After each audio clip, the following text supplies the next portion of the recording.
ባለስልጣናቱ ሳይታሰብ በተፈጸመ ድንገተኛ ጥቃት ተገደሉ። እጅግ ልዩ ሰበር ዜና ደርሶናል። እስከ ፍጻሜው ከኛ ጋር ከሆናችሁ ተሰሙታላችሁ። በማዕከላዊ ኢትዮጵያ ክልል በተፈጠረ ግጭት በርካቶች በአሳዛኝ ሁኔታ ተገድለዋል። ከቡታጀራ ልዩ መረጃ ይዘናል፣ በዝርዝር ይቀርባል። በሐዋሳ ከተማ በደረሰ እጅግ አሳዛኝ አደጋ ሰዎች ሞተዋል። ተጨማሪ ዘገባ አለን። ኢትዮጵያ የባህር በር ለማግኘት ለምታደርገው ጥረት የጃፓን ድጋፍ ይቀጥላል ሲሉ የጃፓን ፓርላማ ልዑካን ተናግረዋል። ክቡራትና ክቡራን የጥበብ ሚዲያ ቤተሰቦች በዛሬው ቆይታችን እነዚህንና ሌሎችንም ሀገር አቀፍና ዓለም አቀፍ መረጃዎችን በዝርዝር ወደ እናንተ እናቀርባለን። ጥበብ ሚዲያ በጋዜጠኞች የተመሰረተ ሚዛናዊና ተአማኒ መረጃዎችን በየዕለቱ የሚያደርሳችሁ ገለልተኛ የሚዲያ ተቋም ነው። ለቤቱ አዲስ የሆናችሁ ሰብስክራይብ በማድረግ የደወል ምልክቷን በማብራት የቤቱ አባል ዘንድ በታላቅ ትህትና እንጋብዛለን። በቅድሚያም የዕለቱን የቢዝነስ ዘገባዎች አስቀድመን ወደ ዝርዝር ዘገባዎቹ እናልፋለን። ጥበብ ሚዲያ የህዝብ ድምጽ ነው። ዛሬ በኢትዮጵያ ንግድ ባንክ አንድ የአሜሪካን ዶላር 151 ብር ከ6 ሳንቲም ተገዝቶ 154 ብር ከ6 ሳንቲም ይሸጣል። ፓውንድ ስተርሊንግ 198 ብር ከ3 ሳንቲም ተገዝቶ 202 ብር ከ3 ሳንቲም እየተሸጠ ነው። የአውሮፓ ዩሮ 176 ብር ከ5 ሳንቲም ተገዝቶ 180 ብር ይሸጣል። የስዊዝ ፍራንክ 184 ብር ከ9 ሳንቲም ተገዝቶ 188 ብር ከ6 ሳንቲም እየተሸጠ ሲሆን የኩዌት ዲናር 484 ብር ከ6 ሳንቲም ተገዝቶ 494 ብር ከ2 ሳንቲም ይሸጣል። የቻይና ዩዋን 21 ብር ተገዝቶ 21 ብር ከ4 ሳንቲም የሚሸጥ ሲሆን የተባበሩት አረብ ኤሚሬቶች ድራም 41 ብር ከ2 ሳንቲም ተገዝቶ 42 ብር ከ1 ሳንቲም ይሸጣል። የሳውዲ ሪያል 40 ብር ከ4 ሳንቲም ተገዝቶ 41 ብር ከ2 ሳንቲም እየተሸጠ ነው። የመቀለ ከተማ ከንቲባ እርምጃ መውሰድ ጀምሬያለሁ አሉ። የትግራይ ክልል ዋና ከተማ የሆነችው መቀለ ከንቲባ የሆኑት ረዳኢ በርሄም በከተማ ውስጥ ክራይ ሰብሳቢነትና በሌሎች አግባብ ያልሆኑ ድርጊቶች ላይ በተሰማሩ ባለስልጣናት እርምጃ መውሰድ መጀመራቸውን አስታውቀዋል። በዚህ እርምጃ የተወሰኑ አመራሮች ከስራ የታገዱ መሆናቸውንም ገልጸዋል። ረዳኢ ጨምረውም አሁን ከተማችንን የማጽዳት ስራ ላይ ነን፣ ስለዚህም ህብረተሰቡ የሚያውቀውን በማጋለጥ የጽዳት ስራው ተባባሪ ሊሆን ይገባልም ብለዋል። የከተማውን የመልካም አስተዳደር ችግሮች፣ ኪራይ ሰብሳቢነትን የመቅረፍ ስራ ለአስተዳደሩ ብቻ የሚተው ሳይሆን ማህበረሰቡ የሚያውቀውን በማጋለጥ የገጠሙትን ችግሮችን በመናገር ተባባሪ መሆን እንደሚገባው አሳስበዋል። ከንቲባው ለመልካም አስተዳደር በከፍተኛ ደረጃም እንቅፋት የሆነውን የመሬት ወረራን ለመቆጣጠር በክፍለ ከተማዎች ደረጃ አንድ ግብረ ኃይል ማቋቋማቸውን ለመቀለ ኤፍኤም ተናግረዋል። ኢትዮጵያ የባህር በር ለማግኘት ለምታደርገው ጥረት ጃፓን ድጋፏን ትቀጥላለች ሲሉ የጃፓን የፓርላማ ልዑካን ተናገሩ። በህዝብ ተወካዮች ምክር ቤት የውጭ ጉዳይና የሰላም ጉዳዮች ቋሚ ኮሚቴም በኢንዶቶሺኪያ የተመራውን የጃፓን የፓርላማ ልዑካን ቡድንን ተቀብሎ ውይይት አድርጓል። ውይይቱ ኢትዮጵያና ጃፓን የሁለትዮሽ ግንኙነታቸውን በሚያጠናክሩባቸው ጉዳዮች ላይ ያተኮረ መሆኑን ከምክር ቤቱ የተገኘው መረጃ ያመላክታል። በውይይቱ የጃፓኑ ልዑካን ቡድን መሪም ኢንዶ ሺቲዮኪ ይህ አይነቱ መድረክ የቆየውን የኢትዮጵያና የጃፓን ወዳጅነትን በተለያዩ ዘርፎች ለማጠናከር ወደ ተሻለ ደረጃ ለማድረስ ጠቃሚ መሆኑን ገልጸዋል። ጃፓን ኢትዮጵያ ከአፍሪካ ሁለተኛ ግዙፍ የህዝብ ቁጥር ያላትና በእድገት ጎዳና ውስጥ ያለች ሀገር እንደመሆኗ የባህር በር ለማግኘት የምታደርገውን ጥረት እንዲሁም የዓለም የንግድ ማህበር አባል ለመሆን ለምታደርገው ጉዞ ድጋፏን ትቀጥላለች ብለዋል። በድሬዳዋ ከተማ በተመሳሳይ ቁልፍ ስርቆት ሲፈጽሙ የነበሩ ከ150 በላይ ሰዎች በቁጥጥር ስር ዋሉ። በድሬዳዋ የወንጀል አፈጻጸም ስልታቸውን በመቀያየር የመኖሪያ ቤቶችን፣ የተሽከርካሪ አካላትን ሲሰርቁ የነበሩ ከ150 በላይ ተጠርጣሪዎች በፖሊስ ቁጥጥር ስር መዋላቸው ተገልጿል። ተጠርጣሪዎቹ ቀደም ሲል ይፈጸም የነበረውን የሌሊት ስርቆትና የጣራ መቅደድ ዘዴን በመተው አዳዲስ ስልት በመጠቀም ላይ ተሰማርተው እንደነበረ የድሬዳዋ ከተማ ፖሊስ አስታውቀዋል። የድሬዳዋ ከተማ ፖሊስ ጠቅላይ መምሪያም የገጽታ ግንባታና የሚዲያ ዲቪዥን ኃላፊ ሳጅን መሐመድ አብደላ እንደገለጹት ተጠርጣሪዎቹ በአካባቢው ያለውን እንቅስቃሴ በማጥናት በተለያዩ ሰዎች ላይ በሌሉበት ሰዓት ተመሳሳይ ቁልፎችን በመጠቀም ወደ ቤታቸው ገብተዋል። በቀንና ሰዎች በሚንቀሳቀሱባቸው ወቅቶች ማንም አለመኖሩን በማረጋገጥ የቤት ውስጥ ቁሳቁሶችን ዘርፈዋል። በተጨማሪም በየመንገዱ የቆሙ የተሽከርካሪዎችን አካላትን በመፍታት ስርቆት ፈጽመዋልም ተብሏል።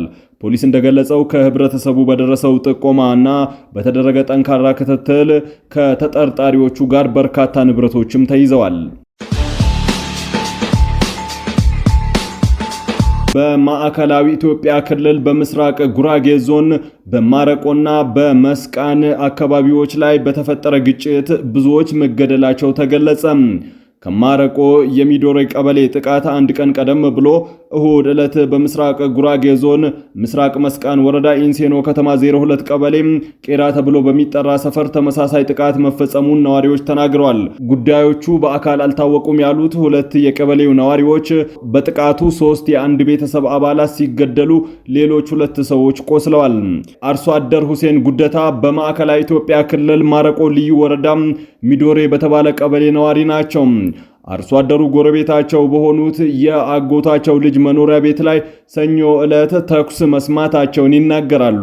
በስፍራው ሲደርሱ የአጎታቸው ልጅ ሚስት ከነ ልጆቹ በጥይት ተመቶ መድረሳቸውን የተናገሩት ሁሴን ከቆይታ በኋላ የሁለቱም ሕይወት አልፏል። ሌሎች 2 ልጆቹ ደግሞ በጥይት ቆስለው ወራቤ ሆስፒታል ተወስደዋልም ብለዋል። ታጣቂዎቹ ሙሉ በሙሉ ቤተሰቡን በተኙበት ጨርሰው ለመግደል ነበር ያሰቡት። ነገር ግን ቢያንስ 2 ሰዎች ቆስለው ተርፈዋልም ብለዋል። በማግስቱ ሰኞ ዕለት በኤንሴኖ ከተማ የተሰበሰቡ ወጣቶች ግድያውን በመቃወም ሰልፍ ለማድረግ ቢሞክሩም በጸጥታ አካላት እንዲበተኑ ተደርጓልም ብለዋል። በአካባቢው ታጣቂዎች በንጹሃን ላይ እየፈጸሙ የሚገኙት ጥቃት እንዳሳስበው ጎጎት ለጉራጌ አንድነት ፍትህ ፓርቲ አስታውቋል። ባለፉት 2 ሳምንታት ብቻ በተለያዩ ቀናት በደረሱ ጥቃቶች 11 ሰዎች ሲገደሉ 10 ሰዎች መቁሰላቸውን ፓርቲው ባሰባሰበው መረጃ ማረጋገጡን የፓርቲው ሊቀመንበር እንዳልካቸው አወል ተናግረዋል። በመስቃን ቤተ ጉራጌና በማረቆ በኩል የመሬት ይገባኛል ጥያቄ መኖራቸውን ያነሱት ምክትል ሊቀመንበሩ ይሁን እንጂ መንግስት ተገቢውን ጥናት በማድረግ ዘላቂ መፍትሄ ሊሰጥ ይገባል ሲሉ ምክትል ሊቀመንበሩ ጥሪያቸውን አቅርበዋል። በታጣቂዎች የተፈጸመ ይገኛል የተባለውን ጥቃት አስመልክቶ የምስራቅ መስቃን ወረዳና የማረቆ ልዩ ወረዳ የምስራቅ ጉራጌ ዞንና የማዕከላዊ ኢትዮጵያ ክልል የጸጥታ ኃላፊዎችን ለማነጋገር የተደረገ ጥረት አልተሳካም። ያም ሆኖ ከወራት በፊት የክልልና የህዝብ ተወካዮች ምክር ቤት እንደራሴዎች ከመረጧቸው ህዝቦች ጋር ውይይት ባደረጉበት መድረክ ላይ በመስቃንና በማረቆ ልዩ ወረዳ አካባቢ የሚስተዋለውን የጸጥታ ችግር በአጀንዳነት ተነስቶ እንደነበር ይታወሳል። በመድረኩ ላይ የተገኙት የማዕከላዊ ኢትዮጵያ ክልል ርዕሰ መስተዳደር እንዳሻው ጣሰው መስቃንና ማረቆ አካባቢ የሚታየው የህዝብ ችግር አይደለም፣ ሁለቱም ህዝቦች የተጋቡና የተዋለዱ ህዝቦች ናቸው፣ ለረጅም ጊዜ አብረው የኖሩ ወደፊትም የሚኖሩ ቤተሰብ ናቸው። ለዚህ ተብሎ በባህላዊ መንገድ እርቅ እንዲካሄድ ተደርጓል።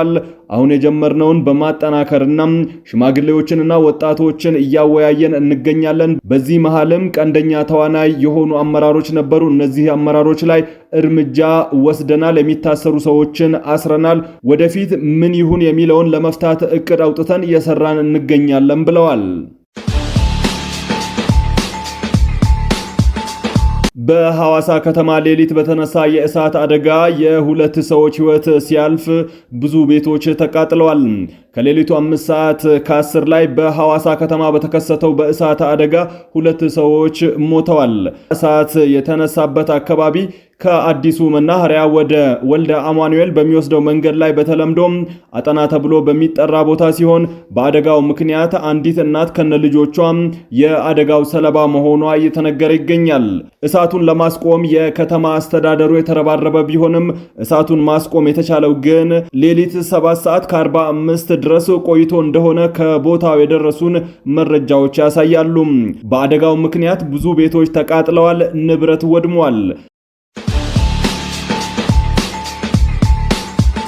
በአማራ ክልል ደቡብ ወሎ ዞን ከላላ ወረዳ ውስጥ 3 ከፍተኛ የመንግስት ስራ ኃላፊዎች በፋኖ ታጣቂዎች በተፈጸመ ጥቃት ተገደሉ። ይህ ጥቃት በክልሉ የመንግስት መዋቅርና አመራሮችን ኢላማ በማድረግ በተደጋጋሚ የተፈጸመ ያለው ግድያ ተከታታይነት የሚያሳይ ሲሆን በአካባቢው ላይ ከፍተኛ የጸጥታ ስጋት መፍጠሩ ተገልጿል። በጥቃቱ ህይወታቸው ያለፉ አመራሮች የወረዳው ፋይናንስ ጽህፈት ቤት ንብረት ክፍል ኃላፊ አማኑ አህመድ፣ የህብረት ስራ ጽህፈት ቤት ኃላፊ አሊ መሐመድ እና የወረዳው ሰላምና ጸጥታ ጽህፈት ቤት የሰላም ማስከበር ኃላፊ ሳጅን አልዩ አህመድ መሆናቸው ታውቋል።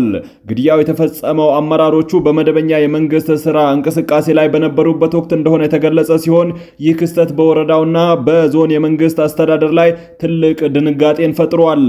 በ2010 የመንግስት ለውጥ ከተደረገ ወዲህ በአማራ ክልል የመንግስት አመራሮች ላይ ያነጣጠረ ግድያ በተደጋጋሚ እየተፈጸመ ይገኛል። ሰኔ 15 ቀን 2011 ዓ.ም በክልሉ ርዕሰ መዲና ባህር ዳር የክልሉ ፕሬዝዳንት የነበሩት አምባቸው መኮንንና ሌሎች ከፍተኛ የክልሉ አመራሮች መገደላቸውን ተከትሎ በክልሉ ውስጥ የአመራሮች ደህንነት አጠራጣሪ ደረጃ ላይ ደርሷል። ከዚያን ጊዜ ጀምሮ በተለያዩ የክልሉ ዞኖችና ወረዳዎች የሚገኙ በርካታ የሲቪልና የጸጥታ አመራሮች በተመሳሳይ መልኩ ተገድለዋል። የከላላ ወረዳው ግድያም የዚህ ክስተት አካል ሲሆን በተለይም በክልሉ በመንግስትና በፋኖ ታጣቂዎች መካከል ያለው ግጭት እየከረረ መምጣቱን የሚያመላክት ነው። በክልሉ ውስጥ የታየ ያለው ይህ የኃይል እርምጃ የመንግስትን አስተዳደር ሰንሰለት በቀጥታ የሚፈታተን ሆኗል። በደቡብ ወሎ ዞን የተፈጸመው የአሁኑ ግድያ በተለይም በገጠራማ ወረዳዎች የመንግስት ባለስልጣናት ያለ ስጋት ተንቀሳቅሰው ስራቸውን ለመስራት ያላቸው እድል በእጅጉ አጥቦታል ነው የተባለው። ታጣቂ ቡድኖቹ የመንግስትን የሰላም ጸጥታ መዋቅር እንዲሁም የፋይናንስ አስተዳደርን የሚመሩ ሰዎችን ኢላማ ማድረጋቸው የመንግስትን አገልግሎት አሰጣጥ ላይ ከፍተኛ እንቅፋትን ፈጥሯል። ይህ ተደጋጋሚ የአመራሮች ግድያ በክልሉ ነዋሪዎች ላይም ከፍተኛ የስነልቦና ጫና እየፈጠረ ይገኛል። በመንግስት መዋቅር ውስጥ ያሉ ሰራተኞች ለደህንነታቸው በመስጋት ስራቸውን በአግባቡ ለመወጣት እየተቸገሩ ሲሆን ይህም በአካባቢው ልማትና ማህበራዊ አገልግሎት ላይ አሉታዊ ተጽዕኖ እያሳደረ ነው። ከ2010 ወዲህ ያለው የፖለቲካ ምህዳር በሰላማዊ መንገድ ከመቀጠል ይልቅ ወደ ጦርነትና ወደ ውጊያ ማዘንበሉ በክልሉ ያለው ፖለቲካዊ ያለመረጋጋት ይበልጥ አባብሶታል። በተለይም በቅርብ ጊዜ በአማራ ክልል በተቀሰቀሰው መጠነ ሰፊ ግጭት ምክንያት እንደ ከላላ ወረዳ ያሉ አካባቢዎች የጦርነት ቀጠና መሆናቸው እንዲህ ያሉ የግድያ ዜናዎች በየጊዜው እንዲሰሙ ምክንያት ሆኗል። በደቡብ ወሎ ዞን በከላላ ወረዳ የተፈጸመው የሶስቱ አመራሮች ግድያም በክልሉ ውስጥ ያለውን የጸጥታ ቀውስና የመንግስት አመራሮች ላይ የተጋረጠውን ከፍተኛ አደጋ በተደጋጋሚ ያረጋገጠ ክስተት ሲሆን መንግስት ለነዚህ ጥቃቶች ዘላቂ መፍትሄ ከመፈለግ ይልቅ የግጭት አዙሪት ውስጥ መቆየቱ በቀጣይም መሰል አሳዛኝ ክስተቶች እንዳይደገሙ ስጋትን ፈጥሯል። የክልሉ ህዝብም ሆነ የአካባቢው ማህበረሰብ እንዲህ ያሉ የኃይል ድርጊቶች እንዲቆሙና በክልሉ ሰላም እንዲሰፍን ከፍተኛ ፍላጎት ቢኖራቸውም በተግባር ግን የግድያ ዜናዎች የክልሉ የዕለት ተዕለት ክስተት እየሆኑ መጥተዋል። ክቡራትና ክቡራን ጥበብ ሚዲያ ቤተሰቦች ለሰዓቱ የመራረጥናቸው ዘገባዎቻችን በዚህ አብቅተዋል። ከኛ ጋር በመሆን መረጃን ከጥበብ ስለተከታተላችሁ ከልብ እናመሰግናለን። ለቤቱ አዲስ የሆናችሁ ሰብስክራይብ በማድረግ የደወል ምልክቷን በማብራት የቤቱ አባል ትሆኑ ዘንድ በታላቅ ትህትና ጋብዘን ተሰናበትን። ሰላም።